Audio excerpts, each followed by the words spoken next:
नमस्कार दर्शक बंधु। आज गोटे महत्वपूर्ण प्रसंग ओडिया जातिर जगन्नाथ संस्कृतिर गोटे निदर्शन होची पखाल।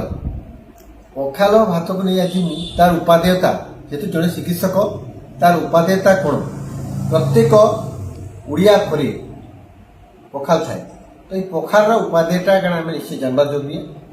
नॉर्मली पखाल के आम सब पहला जिते लोक मैंने गरीब मगर खाना बोलते इटा लेबर मगर खाना बोलते कि वास्तव में तार केते महत्व रही आप जानवा कथा।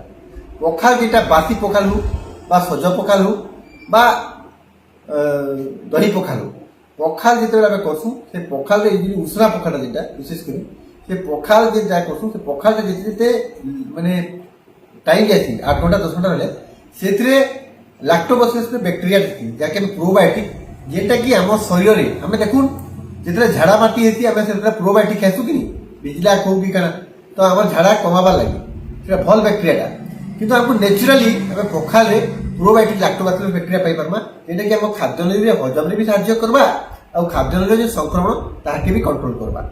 2 नंबर है पखाल जेहेतु कार्बोहाइड्रेट अमाउंटा जेटा कि आम कैलोरी अमाउंटा टी कम थी 50-60% से मेदबहुल लोक लगी ओजन करवा लगे बड़ मध्यम टे तार संगे संगे पखाल बहुत मात्रा कैल्शियम आयरन आउ पोटासियम थी जद्वारा कि आम माइक्रोन्यूट्रिएंट के फुलफिल कर पार्मा आउ तार संगे संगे पखालटा जब खावा द्वारा आम डिहाइड्रेशन मेटेरियल आम जी खरार जाऊँ आम विशेष खरा मास पखाल खावा ओडिया जाति लोक गोटे लाइफस्टाइल है।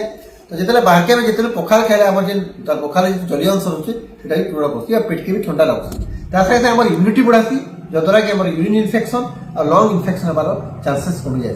तो से ओडिया जातिर सम्मान पखाल समस्त गले पखालटा हूँ महत्वपूर्ण पखाल के देखिए आम गर्व करसु आउ प्रति वर्ष पखाल दिवस पालन करसु। पखाल खाऊ सुस्थ रहूँ आउ अन्य भी सुस्थ रहूँ। जय हिंद।